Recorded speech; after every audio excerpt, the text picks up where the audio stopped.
Governor Malloy is speaking. We're going to go right now to the State Armory. 12 o'clock today. It's now 12:02, and we will continue to coordinate our activities with New York State and Massachusetts on when and if an actual closure, an order of closure, will take place. Now, really, the whole point of this is if you don't currently have a reason to be on the road, if you're not an emergency personnel that's required to report to work somewhere, stay home now. This is it. Things are starting to accumulate. The worst thing that could happen in a storm with the potential like this one is that cars get backed up on the highways and then take us hours, if not days, to pull them out. So please, do yourself and the state a favor and then stay off the highways. We are asking residents, obviously, even to stay off their local roads. There's really no reason at this point to be out there. Everyone's had a lot of notice for this storm. To the extent that you can, please stay indoors. The state's emergency response is in full swing. The National Guard is forming teams in strategic locations around the state to assist stranded motorists or in other emergency situations. The full fleet of plows and contractors are on the roads, clearing highways and other main arteries. In a conversation I had today with 268 municipal leaders from around the state, we also urged them to be continue to clear throughout this storm. Again, not clearing at a time when we could see snowfalls of 3 to 5 inches in an hour would cause a big backup and make everyone's life a little bit more difficult. By 1 p.m. or 1:30, somewhere in that range, we expect all flights out of Bradley to have been canceled. I have asked all municipalities to open their emergency operations center. I have also asked them to make keeping their roadways, as I said, open a priority. With the amount of snow that is possible, because now we're starting to get conflicting reports, 18 inches in some places, a foot in others, 3 feet in others. So we're getting this conflicting information. But with the amount that is possible, it is very important that we keep the roads open. If there are any elderly people who live next to you in the state of Connecticut, we ask that you check in on them, make sure that they're okay. Again, we remind people, if you do switch to generator power, make sure that generator is vented outside of the house. And likewise, if we get large accumulations stacking up against houses and your heating system vents to the side of the house as opposed to the roof, you need to keep that vent clear as well. We will convene another meeting of state officials at 5 p.m., a meeting of local officials at 5:30, and we will be available to you all again at 6 o'clock. With that, I'll take some questions. When you're talking about road closures, can you just explain what that's going to mean when and if it happens? Because, for instance, you have people who probably went to work this morning when nothing was really happening, who need to get home and are worried, well, is it legal for me to be on the road? Right, and that is exactly the reason that over 2 hours ago we noticed people through you all that the roads could be closed at any point after 12 p.m. today. We're not doing that at the moment because we're not at the point where that's required, and we do want to coordinate our activities with Massachusetts and New York, and we're constantly conferencing on this issue. If you're not already on the road to get home, you should be. We certainly have warned everybody enough, and these things are not hard. We don't park a car at every entrance and every exit and stop every vehicle, but the message is got to be very clear that emergency personnel or those people who are completing travel, for instance, if they just started it, are the only people who should be on the highway. If you're leaving your house to get on the highway to go buy milk at this point, you're doing the wrong thing, even without the closure being in place. What is your forecaster telling you with regard to tidal surge in the Western Sound, the whole Sound? Yep. As of the latest, we were talking about the 3 to 5 foot range, so it's moderate in the Western Long Island Sound, and a lot of that depends on what the wind conditions are the last 2 hours that the tide comes up. So we'll be watching that throughout the storm. So that doesn't sound so severe. Storm that has been a surprise surprise? Go ahead. I'm sorry. No, I'm sorry. It doesn't sound so severe. It's not as severe as in other storms. Right. Obviously, Storm Sandy that we had recently. But you know, the folks who know what 3 to 5 feet mean for them, they're so taking the precautions. So the concern is the wind and the snow on inland. That's correct. Is there anything about this storm that has come as a surprise? It kind of, I got wind of the fact that maybe the heavier part of the snow came a little earlier than expected. I'm not sure that that's the case. We expected a series of bands, and we did see some bands early on that were a little heavier. Then it lightened up again, and now I just came in again, and it was pretty heavy out there. And we are now seeing accumulations on roadways, which we hadn't seen in the earlier portion of the storm. I'm very appreciative of people honoring our request to stay off the roads. Very little traffic is out there. That's great. And we are trying to avoid, to the best of our ability, getting stalled cars backed up on the highway. If we can avoid that, we'll be back to normal operations relatively quickly. And that's why all of this preparation and all of this warning has been given. I'm grateful that people are largely following our advice. Can you update us on what you've been told that the status of the utilities preparations?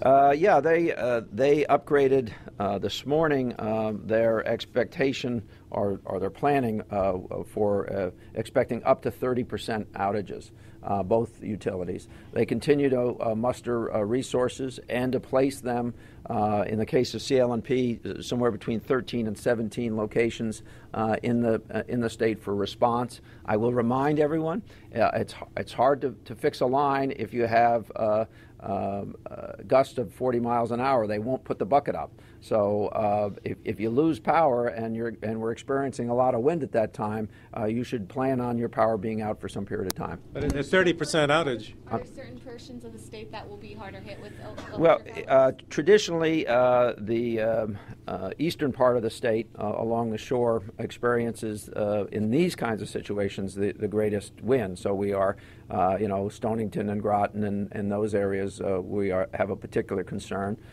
They're not as protected by Long Island as other parts of the coast, so that becomes a particular concern for us, and resources are being marshaled to be responsive to that. With just a 30% outage, with just a 30%, they think they're going to have 30% of their customers out. Does that mean they're not bringing anybody in? No, they're both companies have brought people in and continue to bring people in. Do we have any numbers and they would count as emergency in our road ban. They'll be using the roads. Has there been some outreach? Yes, we have. We already have people in state from out of state. They have been brought in already, and more are on their way. Do you have numbers where? I think that CL&P had amassed about 400 as of this morning, if I remember correctly. I'm checking, right? 400 linemen and a couple hundred tree crews. Tree crews. So that CL&P was 400 additional linemen from other locations. Approximately 200 were present, 200 were on their way, and 100 additional tree people. And more generally, this is the thing that so many people are concerned about is power outages. What have you learned from previous experiences that you can now do to make this as Sure. Well, possible? Is there anything that you really can do that you haven't done in the past? Well, I think what we are doing is what we've learned from other experiences. We pass legislation. We hold utilities responsible. They know that we have the tool to hold them responsible. Anytime more than 10% of power is lost by either of the companies, that triggers an automatic review of their performance. If that performance is found to be lacking, they are subject to fines. All of that has been established in a legislative package that I sent to the legislature, and they passed.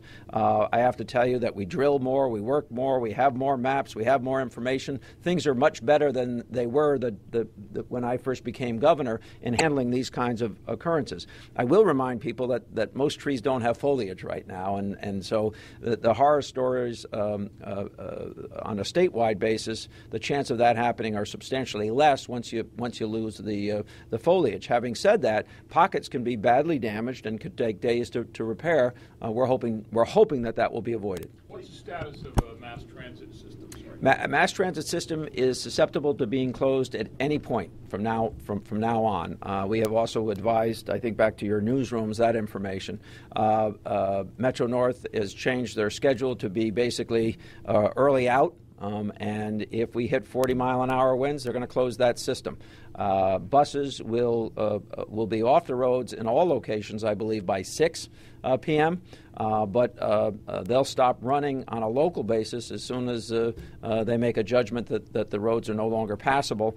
So in a place like Hartford, that might be as early as 4 or even 2.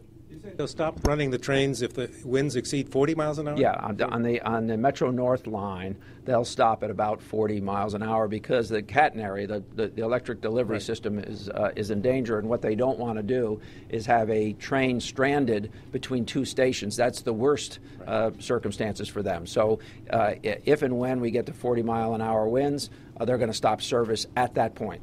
That's our information. Have any emergency shelters opened up for homeless or those who lose power? None of the regional have. Local governments who handle that may be opening theirs as we speak.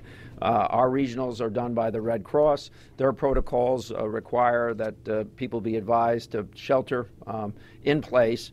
And then if regional shelters are required, and that would be largely as a result of outages, they'll be opened up once the snow stops. So at this point, stay where you are, stay warm if you lose power, or contact your local government or listen to their information. On a regional basis, we'll be in a position to move once the snow stops if it's required, and let's hope it's not.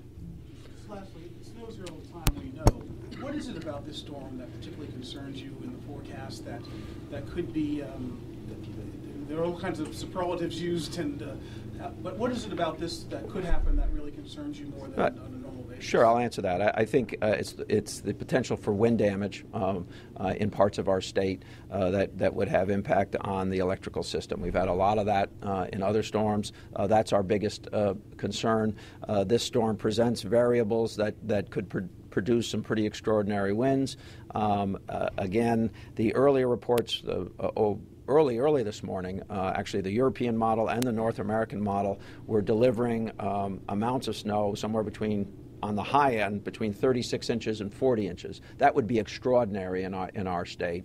And the ability to remove that and have roads be safe and passable would be a great concern. Let's hope that those numbers. Let's hope those numbers nothing close to those get reached. But we know that 20 inches of snow in Hartford can be hard to overcome. We know that 18 inches of snow on 84 can make it impossible to safely travel that road. So we're planning for the worst, hoping for the best. And I have to tell you that I'm very proud of the people of Connecticut. They are responsive to our request. A number of businesses ordered their employees to work from home. I'm very grateful for that. We're working together on this thing. And I think we have a good system down with our private employers as well as our public employers. Last night, based on information I received, I made a decision on what we call, it's a bad term, but what we call non-essential employees. I think we're handling this pretty well. The recovery is the next thing. You told us last night that you were going to ask cities and towns to plow continuously, as Correct. the DOT would do. I'm sure you talked to local officials today, so what kind of response did you have?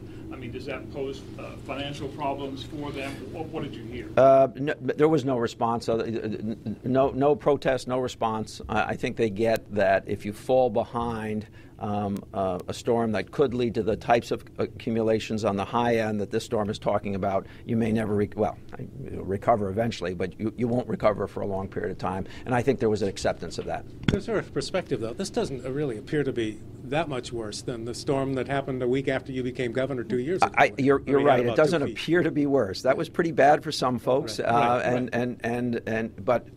And remember, that was in the 20s. Right. If you went to 36, I think it would be substantially worse. I don't think we're going to get there, but if you did, and I have to be responsive to what's being predicted. If you got to 36 or 40 inches of snow, even in any one town, that can wreak some pretty good damage and change people's lives. I recall North Haven was sort of the bullseye on that, and it was like 28 or almost 30 inches. Yeah. So we're just planning for that. Honestly, I hope that all of this will have proven unnecessary. I suspect much of it is necessary. Governor, speaking of being responsive, I'm already getting responses from people of Connecticut saying if they can't go home from work, if they're not allowed to go home from work, what should they do? They should listen to what we're saying. They should go home now. And they should get on. People can't do that. Well, and then, in which case, then they have a problem. If the roads won't allow you to get home, they're not going to allow you to get home. And what we're trying to do is to give people as much notice as we can. So over 2 hours ago, we notified everyone in the state that the highways were susceptible of being closed at any time past 12 o'clock today. We're now past 12 o'clock. We're not closing the roads at the moment, but they could be closed. Merritt Park, we had a recent wind condition in the 30s just a week or two ago. We lost 18 trees and limbs on the road system. It becomes dangerous at some point. So everybody has to make their own decision. Again, we don't have resources to put a car at every entrance and every exit. We don't do that, but people need to make their own judgments. And it's our obligation to give them as much notice and as much information so that they can make those judgments. Do you have anything to say to those employers who won't let them go home? I think they need to examine their policies, given the situation we're in. Now, listen, there are people who have to report to work. Those are emergency personnel, hospital workers, right? We understand that.